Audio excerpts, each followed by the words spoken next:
Son las 2 de la tarde, la 1 en Canarias. Radio María.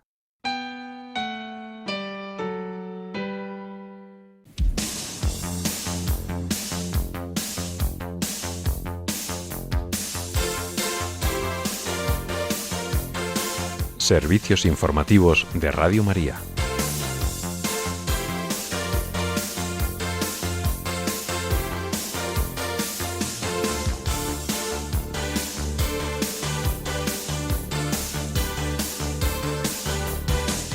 El Patriarca Latino de Jerusalén visita Gaza para celebrar la Navidad con la comunidad católica y Estados Unidos ataca al ISIS en Siria como respuesta a la muerte de 3 compatriotas en una emboscada. Estas y otras noticias en el informativo que ahora comenzamos. Buenas tardes.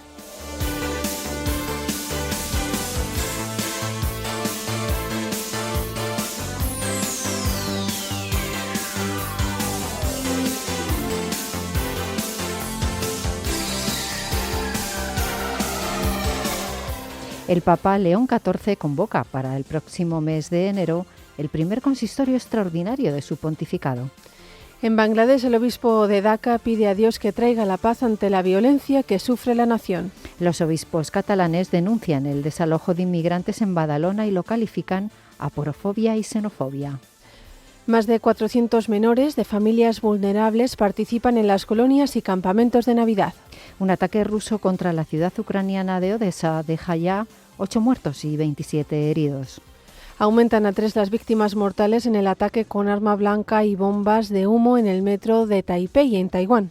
En España, la Junta Electoral expedienta a Pedro Sánchez por las críticas al Partido Popular en su rueda de prensa del balance celebrada en el Palacio de la Moncloa. Un total de 122 de los 124 electores afectados por el robo de votos en Fuente de Cantos ya han votado de nuevo. Y en deportes, el Barça rompe el récord de puntos en la Euroliga, 134, y gana en 3 prórrogas a Baskonia.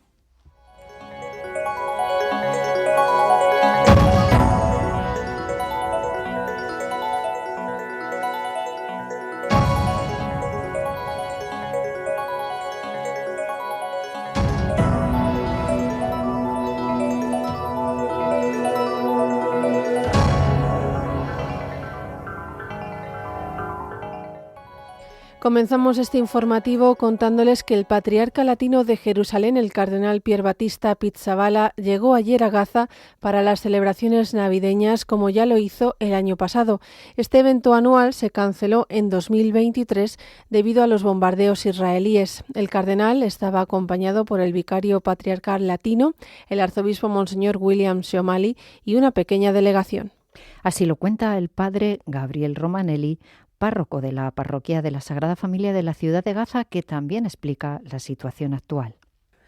Y celebrando la Navidad anticipada, ha llegado a la Franja de Gaza, nuestra parroquia, la Sagrada Familia, y nuestro ordinario, el patriarca, el cardenal Pier Battista Pizzaballa, acompañado del vicario general de la diócesis, Monseñor William Shomali, del padre Marcelo Gallardo, que es el secretario general de la Asamblea de los Ordinarios de Tierra Santa, del padre David, que es el canciller de la diócesis, del patriarcado. Una visita esperada, muy querida, estuvo, si bien incluso fue muy difícil, toda la entrada, porque había el tráfico, además de todas las otras tramitaciones. Pero digo, las calles están muy destruidas y a un lado había muchos camiones, lo cual es buena señal, que estaban esperando poder entrar mercaderías. Así todo, la mayor parte de esas mercaderías son para los comerciantes, es decir, van a la venta, no son de ayuda humanitaria, lo cual es algo por lo cual tenemos que seguir rezando para que entre ayuda humanitaria. En el mercado se ven más cosas, hay precios que han bajado, pero la mayor parte de la gente no tiene con qué comprarla. Por lo tanto, la ayuda humanitaria es esencial para la mayor parte de los 2.300.000 personas. En un comunicado de prensa, el Patriarcado Latino de Jerusalén explica que el cardenal Pizzaballa revisará la situación actual de la parroquia, incluyendo las intervenciones humanitarias, las labores de socorro y rehabilitación en curso y las perspectivas para el futuro. Además, el Patriarca Latino de Jerusalén se reunirá con el clero y los feligreses locales para conocer las necesidades de la comunidad y las iniciativas en curso para apoyarla. Finalmente, mañana presidirá la misa de Navidad nuevamente en la parroquia de la Sagrada Familia. Esta visita, según explica el patriarcado, marca el inicio de las celebraciones navideñas en una comunidad que ha vivido y sigue viviendo momentos oscuros y difíciles. Explican también que reafirma el vínculo perdurable de la parroquia de la Sagrada Familia en Gaza con la diócesis del Patriarcado Latino de Jerusalén y expresa el compromiso del patriarcado de acompañar a sus fieles con esperanza, solidaridad y oración.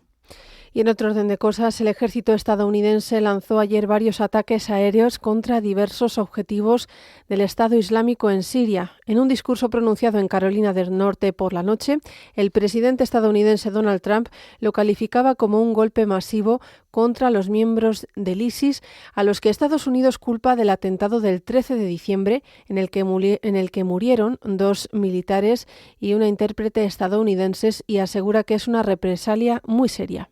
Al menos 5 miembros del grupo del Estado Islámico han muerto, según ha informado hoy el Observatorio Sirio de Derechos Humanos. Entre ellos se encuentra el jefe de una célula encargada de los drones en la zona. En una publicación, el secretario de Guerra de Estados Unidos ha hecho referencia a la emboscada perpetrada por un tirador solitario de Estado Islámico en este país, en Siria, en el que, como ya hemos dicho, murieron 2 militares y una intérprete civil estadounidense. Según detalló el principal portavoz del Pentágono, Sean Parnell, el ataque ocurrió mientras los soldados mantenían una reunión con líderes locales en Palmira.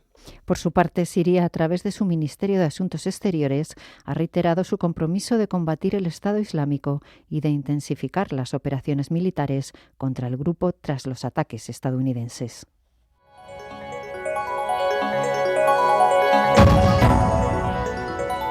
Noticias de la Iglesia en el mundo.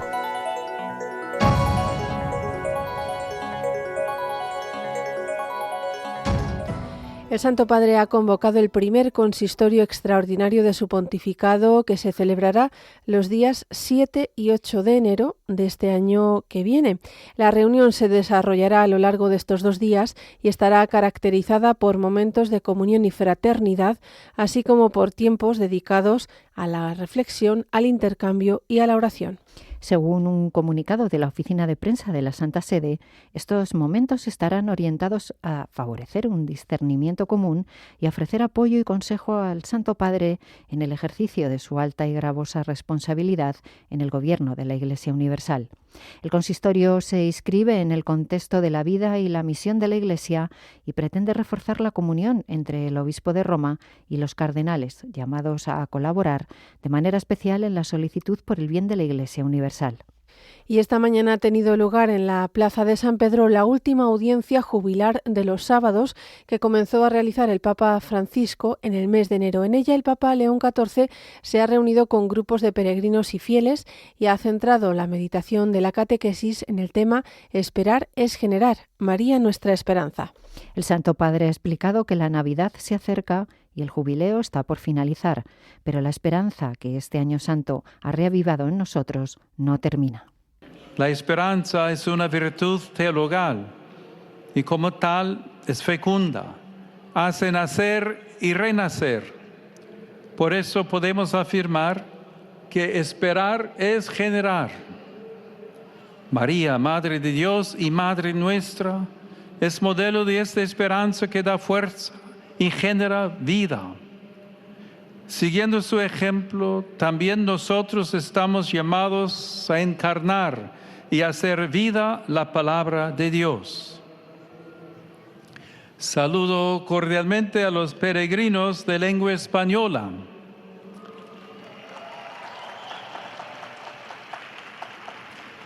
Pidamos a María, Madre de la Esperanza, que nos acompañe siempre en nuestro camino de configuración con Cristo su Hijo, el Verbo hecho carne, que puso su morada entre nosotros. Que Dios los bendiga. Muchas gracias. Y les contamos también que el Papa León XIV recibió ayer a los jóvenes de la Acción Católica Italiana, acompañados por el presidente nacional y el asistente eclesiástico general. El Papa los invitó a pedir ser como los ángeles que anuncian la gloria de Dios y la paz a los hombres cuando recen delante del pesebre. El pontífice señaló que esta paz es el compromiso de toda persona de buena voluntad y sobre todo los cristianos, que afirmó estamos llamados no solo a ser buenos, sino a ser mejores cada día. Por otro lado, el Santo Padre les propuso a San Pier Giorgio Frassati y a San Carlo Acutis como modelos de santidad. Los invitó a imitar su pasión por el Evangelio y sus obras, siempre animadas por la caridad. Actuando como ellos, afirmó el Papa, vuestro anuncio de paz será luminoso, porque en compañía de Jesús seréis realmente libres y felices, dispuestos a tender la mano al prójimo, sobre todo a quien está en dificultad. Y cambiamos de tema. En Bangladesh, el obispo de Daca, Monseñor Subroto Boniface Gómez, ha transmitido su preocupación por la inestabilidad que vive el país. El prelado comenta que la muerte de Sharif Osman Hadi, líder del movimiento juvenil asesinado en Daca por sicarios enmascarados, ha provocado de nuevo una reacción violenta, por lo que el país no encuentra la paz. El obispo de Daca señala que a raíz de este asesinato, las relaciones entre India y Bangladesh se han vuelto muy tensas. El prelado teme que en este panorama de violencia incluso las minorías religiosas puedan verse implicadas. Precisa que con la Navidad a la vuelta de la esquina, eventuales atentados contra los cristianos podrían atraer la atención internacional. Monseñor Gómez cuenta que ya se han registrado vigilancias y ataques contra ciudadanos indios o personas de religión hindú. A esto añade que la policía y el ejército están presentes, pero apunta que la violencia es generalizada y resulta difícil controlar la situación. En este contexto, el obispo de Daca ha subrayado que como cristianos se acercan a la Navidad y confían a Dios su oración por la paz, y concluye con la esperanza de que el príncipe de la paz, que viene al mundo, traiga el ansiado don de la paz a su atribulada nación.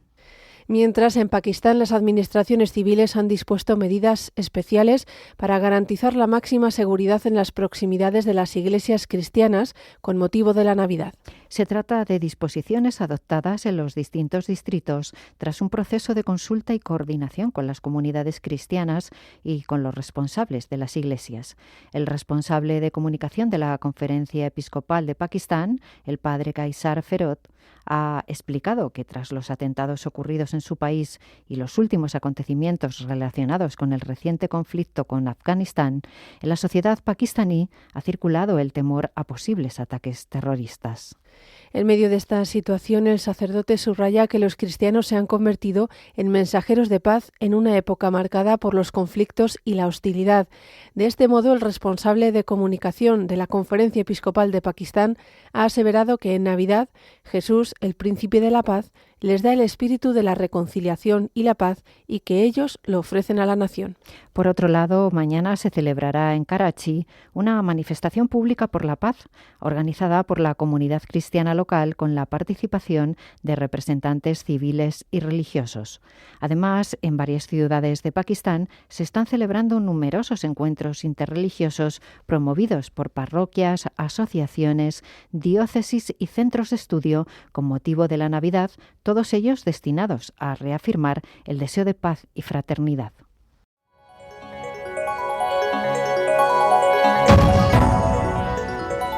Noticias de la Iglesia en España.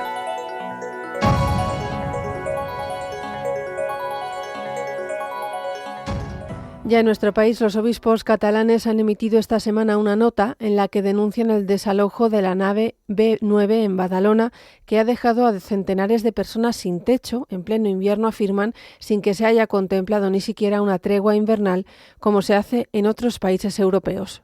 Los obispos califican la situación como una interpelación urgente para la Iglesia y la sociedad y rechazan los discursos que deshumanizan a los afectados por su condición de inmigrantes africanos, negros y pobres. Ante esta realidad, los prelados catalanes reclaman una respuesta humanitaria inmediata y un análisis profundo de las causas que provocan estas situaciones. Además, urgen a acelerar la tramitación de la ley del sinhogarismo, que aseguran que hace meses se está tramitando con lentitud ante un desafío que pide soluciones más ágiles. El comunicado hace un ofrecimiento y una llamada a las administraciones públicas competentes y a las entidades del tercer sector a abrir con urgencia una mesa de diálogo con la participación de algunos representantes de los afectados para encontrar una respuesta coordinada a corto plazo y una estrategia a medio plazo. Los obispos recuerdan que la Iglesia Católica lleva tiempo defendiendo un modelo alternativo e integral de gestión de la inmigración y advierten que en ningún caso la solución pasa por claudicar del diálogo ni por enfrentar los ciudadanos precarizados. Por ello, animan a buscar caminos que garanticen derechos, seguridad y convivencia para ellos y para el conjunto de la ciudadanía. En Madrid, más de 400 menores de familias vulnerables participarán en las colonias y campamentos de Navidad. Se trata de niños y adolescentes de familias acompañadas por Cáritas. En total se harán 10 colonias urbanas y un campamento con pernocta.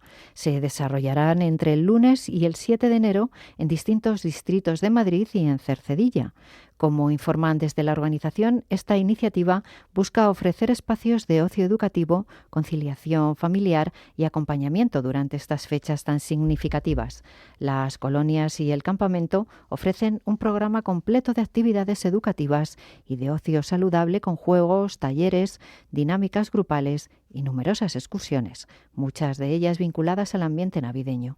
Estas colonias y campamentos son también una forma de acompañar a las familias en Navidad, generando espacios donde los menores puedan disfrutar, relacionarse y vivir estas fechas desde la ilusión, el cuidado y la esperanza.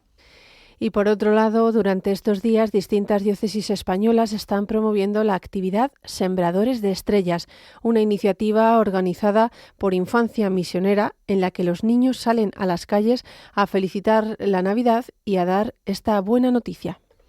Entre ellas, esta mañana ha tenido lugar en Madrid, junto a la parroquia de San Miguel Arcángel. También en Extremadura, la Catedral de Coria ha acogido esta iniciativa como preparación a la Navidad. Desde este templo, los participantes han sido enviados a sembrar estrellas, llevando la luz de Jesús a cada hogar y a cada persona. Y cambiamos de asunto. La Subcomisión Episcopal para los Seminarios ha organizado un encuentro para los rectores y formadores de los seminarios menores. Será en Madrid del 23 al 25 de enero en la Residencia Episcopal Magdalena Aulina. El lema de este encuentro es Formadores preparados para una formación integral, acompañamiento afectivo sexual y responsabilidad jurídica en los seminarios menores. Como informan desde la Conferencia Episcopal, este encuentro es un espacio de comunión y actualización formativa de quienes acompañan el crecimiento humano, cristiano y vocacional de los seminaristas. El objetivo del encuentro de rectores y formadores de los seminarios menores es dotarlos de criterios sólidos y recursos actuales para cuidar los primeros signos vocacionales hacia el sacerdocio, acompañando a los seminaristas menores en un entorno seguro y con una auténtica sensibilidad pastoral. El primer día contará con el saludo inicial del obispo de Coria Cáceres, Monseñor Jesús Pulido, también presidente de la Comisión Episcopal para el Clero y Seminarios.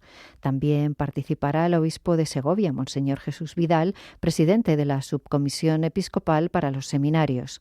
En esta primera jornada, María Sáez, psicóloga colaboradora del Seminario Menor de Madrid, impartirá una ponencia sobre el desarrollo afectivo y sexual del adolescente, claves para el acompañamiento formativo integral en el Seminario Menor.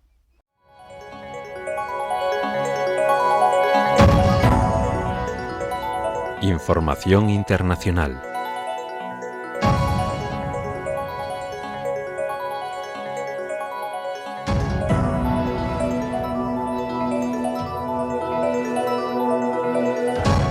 Les hablamos ahora de la guerra entre Rusia y Ucrania. El último balance del ataque ruso, ocurrido a última hora de ayer en la ciudad ucraniana de Odessa, ha dejado ya 8 muertos y 27 heridos. Así lo refleja el nuevo balance publicado esta mañana por el Servicio Estatal de Emergencias de Ucrania. Esta autoridad ha detallado que el ataque ruso ha alcanzado varios vehículos, entre ellos un autobús, así como garajes de la zona. Los fallecidos, según la Fiscalía ucraniana, eran hombres de entre 20 y 62 años. Y mientras tanto, Ucrania ha llevado a cabo su primer ataque contra un petrolero ruso en aguas del mar Mediterráneo, una acción sin precedentes dentro de la intensificación de los ataques con drones contra buques de transporte para Moscú en el marco de la creciente confrontación energética entre ambos países. El petrolero alcanzado es una embarcación de unos 250 metros de eslora que ha sido atacada con drones a más de 1.200 millas, unos 2.000 kilómetros, de la frontera ucraniana por la unidad de élite operativa y de combate del Servicio de Seguridad de Ucrania, Alfa. El petrolero ruso ha sufrido daños graves que impedirán que siga siendo utilizado para el fin previsto. No obstante, el buque se encontraba vacío en el momento del ataque, por lo que el incidente, el primero de estas características en el Mediterráneo, no ha supuesto ningún riesgo medioambiental en la zona. Las fuerzas ucranianas argumentan que Rusia utiliza este tipo de navíos para eludir las sanciones internacionales, lo que a su juicio haría de los petroleros rusos un objetivo absolutamente legítimo, dicen, desde la perspectiva del derecho internacional y las leyes y costumbres de la guerra. Este ataque llega después de que las fuerzas especiales de Ucrania asegurasen el pasado viernes haber llevado a cabo ataques contra otros 2 buques rusos sospechosos de transportar armas y equipamiento militar en el mar Caspio, apenas un día después de que fuentes del Servicio de Seguridad ucraniano reivindicaran un ataque contra una plataforma petrolera en la zona, su primer ataque de este tipo desde el inicio de la guerra. Y nos vamos ahora a Taiwán. El alcalde de Taipei ha informado de una nueva víctima mortal en el ataque con cuchillo y bombas de humo ocurrido en las salidas de 2 estaciones de metro de la capital de Taiwán y eleva así el balance a 3 fallecidos. El hombre fallecido de 57 años se enfrentó al atacante para frenar sus intentos de apuñalar indiscriminadamente a quien pasaba por allí después de tratar de aturdir a los viandantes con las bombas de humo. Finalmente resultó herido con una grave lesión que ha provocado su muerte. Uno de los otros 2 fallecidos murió también a consecuencia de las puñaladas y el segundo falleció debido a un paro cardiorrespiratorio provocado por las granadas arrojadas por el atacante.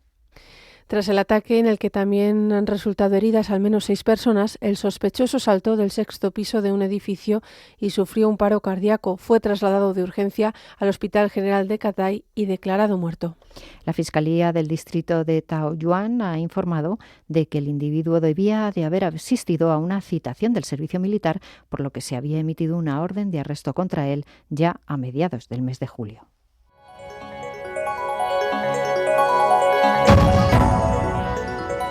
Información nacional.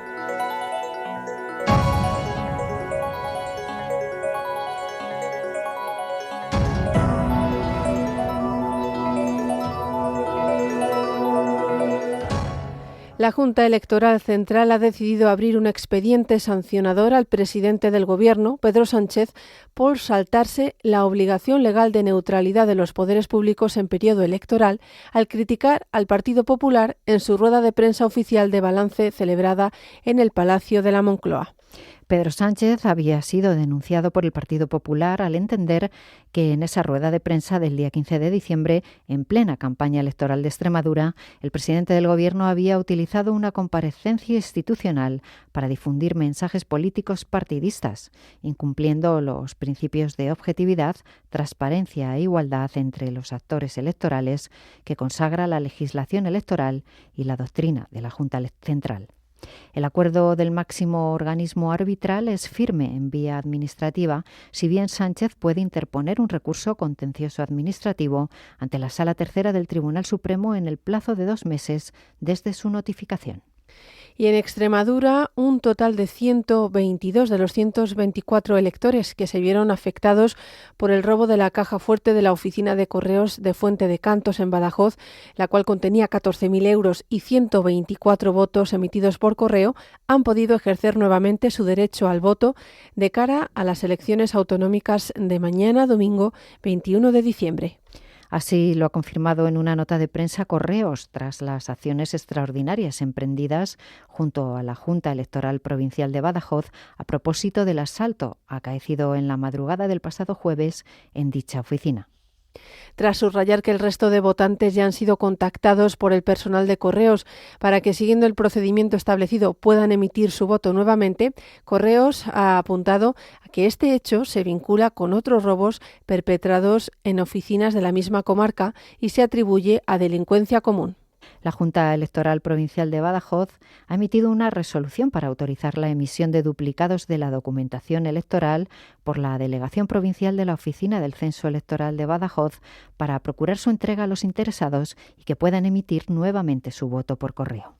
Les contamos también que el Tribunal Supremo ha convocado una vista para el próximo 15 de enero en la que analizará el recurso de apelación que presentó el exministro José Luis Ábalos contra su entrada en prisión provisional por el caso Koldo. Así consta en una providencia en la que la Sala de lo Penal fija para ese día la vista para abordar el recurso de apelación de Ábalos contra la decisión del magistrado instructor Leopoldo Puente de enviarle a prisión provisional comunicada y sin fianza. Puente acordó el pasado 27 de noviembre el ingreso en prisión del exministro de Transportes y de quien fuera su asesor, Koldo García, por el riesgo extremo de fuga de ambos ante la proximidad del juicio que se celebrará en contra de ellos y del empresario Víctor de Aldama por presuntos amaños en los contratos públicos para la compra de material sanitario en pandemia. Ábalos recurrió su ingreso en prisión por el caso Koldo, acusando al juez del Supremo de que acordó la medida de realizar un uso irrazonable del derecho por enviarle a la cárcel con una base de vaguedades y excusas procesales. Y terminamos contándoles que la Audiencia de Madrid ha rechazado los recursos de Begoña Gómez, mujer del presidente del Gobierno, y de su asesora Cristina Álvarez, contra la decisión del juez Juan Carlos Peinado de investigarlas por un supuesto delito de malversación. La audiencia ha avalado en un auto dictado el pasado 5 de diciembre, pero notificado hoy, la decisión que adoptó el juez en agosto de citar como investigadas a Gómez y a su asistente para determinar si hay un uso inadecuado de la segunda como empleada de presidencia del Gobierno en beneficio de las actividades privadas de la primera. El tribunal recalca que en este momento procesal no corresponde calificar jurídicamente los hechos y que es al juez instructor al que corresponde única y exclusivamente determinar si estos reúnen los requisitos para ser presumiblemente constitutivos de delito.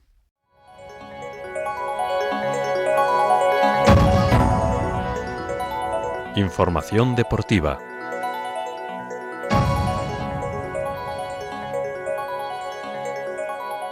Les hablamos hoy de baloncesto. El Barcelona logró anoche batir el récord de puntos en la Euroliga, sumando 134 y ganó en 3 prórrogas al Baskonia en un partido de casi 3 horas en las que el Baskonia llegó sin fuerzas cuando tuvieron muy cerca la victoria, llegando a ponerse por delante con 9 puntos de ventaja en el segundo tiempo extra.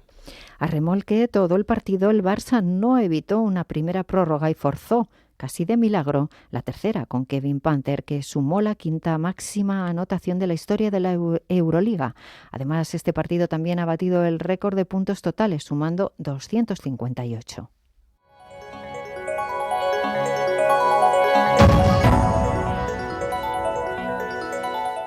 Y finalizamos ya este informativo con la previsión del tiempo realizada por Miriam Herraiz. Esta tarde tendremos precipitaciones intensas que entrarán por Galicia y se desplazarán de oeste a este, pudiendo llegar a Cataluña y Baleares. En el archipiélago canario pueden darse algunas lloviznas débiles, aunque irán a menos. Se esperan fuertes rachas de viento en Galicia. En el resto del norte, en puntos de Castilla y León, interior de la Comunidad Valenciana, en el entorno del sistema central, en zonas del sureste, en el estrecho y en el archipiélago canario. La mar estará alterada en Canarias, en el estrecho, en la costa gallega y en la cantábrica, con olas que llegarán a los 3 o 5 metros. En cuanto a las temperaturas, se mantendrán bajas. No pasarán de los 10 grados en bastantes zonas, aunque llegarán a los 15 en la vertiente mediterránea y en Baleares, y más bajas en los sistemas montañosos. Y para mañana domingo tendremos nieblas matutinas en el interior de Cataluña y en el interior de Galicia. También pueden darse algunas tímidas nevadas en algunas ciudades como Ávila y Segovia, y nevará con más fuerza en los sistemas montañosos. Se esperan lluvias en los dos archipiélagos, así como en puntos de la fachada mediterránea peninsular y y en el sur peninsular. El viento soplará con bastante fuerza en casi todo el país y el oleaje seguirá alterado en las mismas zonas de hoy, con olas que podrían alcanzar hasta los 6 metros de altura. Y las temperaturas experimentarán un acusado descenso, tanto las mínimas como las máximas.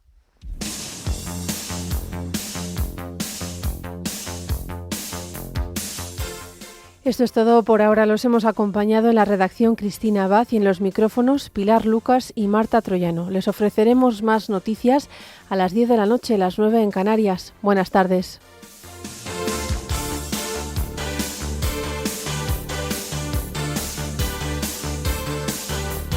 Informativos de Radio María.